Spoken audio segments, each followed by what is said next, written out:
POV, you've been working for the cartel without knowing.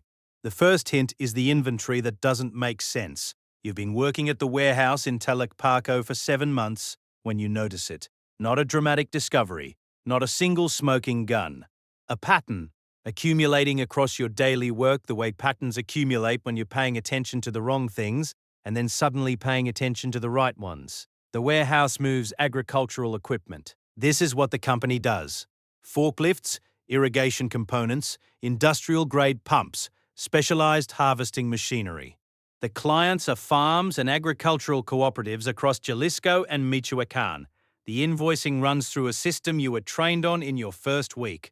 The trucks come in loaded and go out loaded, and the paperwork follows each movement the way paperwork is supposed to follow movements in a legitimate agricultural supply business. Everything about the company looks legitimate. The office is clean. The manager, a man named Rodrigo, is professional and reasonable. The salary arrived on time every 2 weeks, for 7 months without exception. You were hired through a legitimate job board posting. You signed a legitimate employment contract.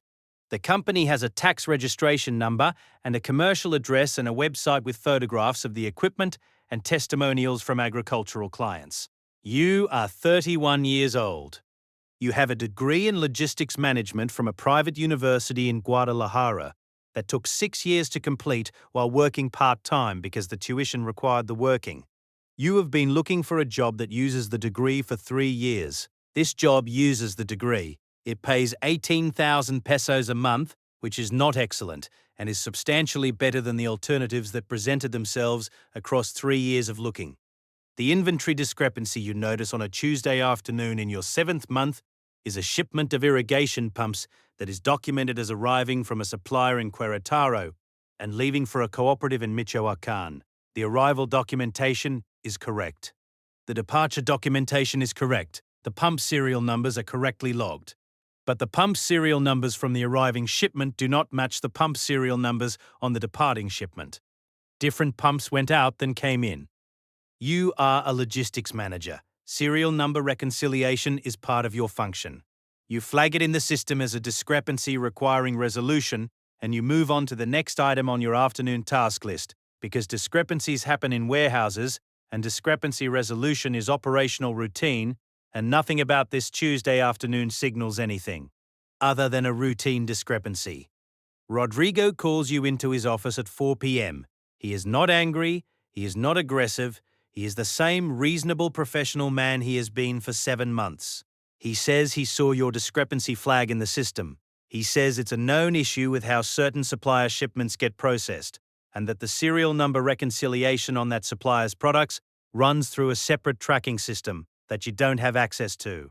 He says he'll clear the flag. He says, "Good catch. That's exactly the kind of attention to detail we value." He clears the flag. You go back to your desk. You finish your afternoon. You drive home. You make dinner.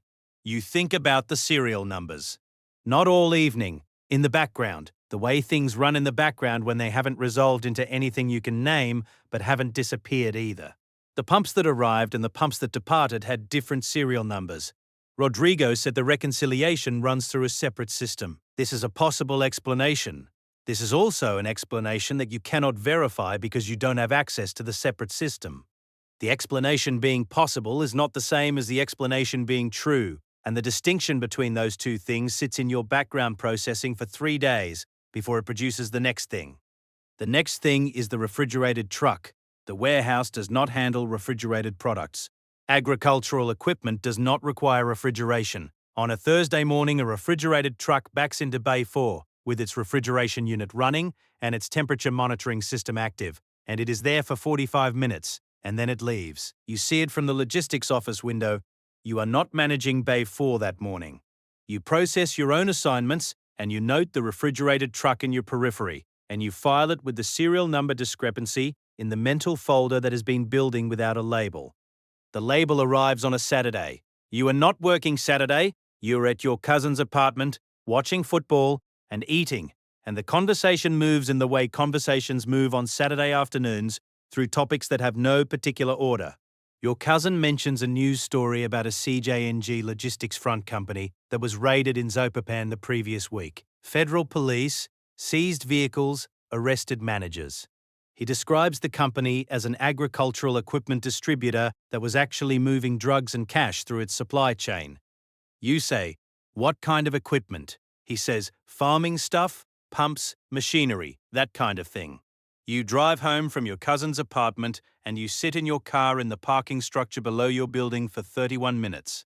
You are thinking about the serial numbers and the refrigerated truck and Rodrigo clearing the flag and the separate tracking system you don't have access to, and the clients in Michoacan, and the trucks that leave the warehouse on routes that you have been managing the paperwork for 7 months, and the paper trail that attaches your name to the paperwork, and the paperwork to the shipments, and the shipments to the destinations, under the Anti-Terrorism and Effective Death Penalty Act, providing material support to an FTO is a federal crime, with stiff penalties that include up to 20 years in prison. Importantly, the statute has extraterritorial application, and the term material support is not limited to cash or weapons, and includes services, facilities, training, transportation, and even inadvertently doing business with cartel-affiliated actors.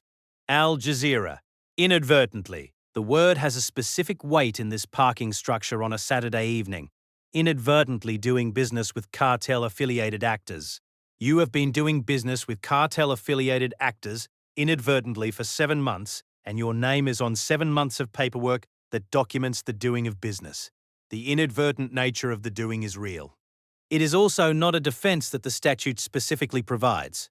The statute provides for intent as a relevant factor, but not as an absolute shield, and the distinction between those two things is the distinction between the parking structure and a federal processing facility, and you are currently in the parking structure, and the distinction is the thing you are sitting with. You think about who else knows. The office has 12 employees, 4 dispatch staff, 2 in receiving, 2 drivers, Rodrigo, an assistant named Carmen, an accountant named Hector, and you. You run inventory and logistics documentation.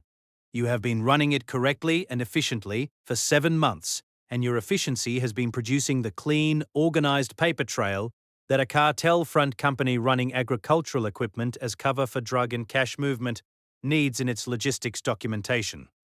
You have been the instrument of the documentation.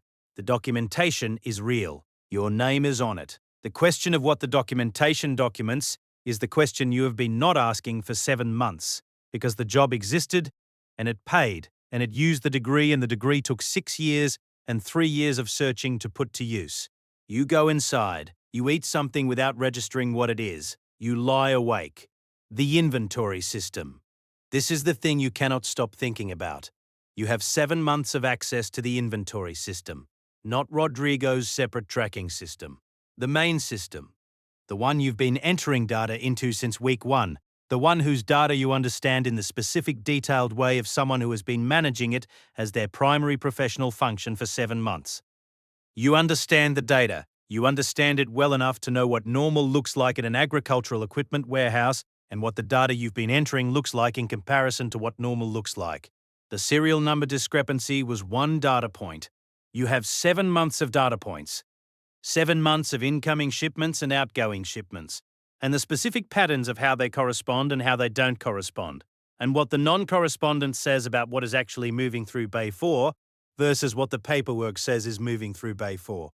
You know what the data says if you look at it with the question you have now that you didn't have 6 months ago.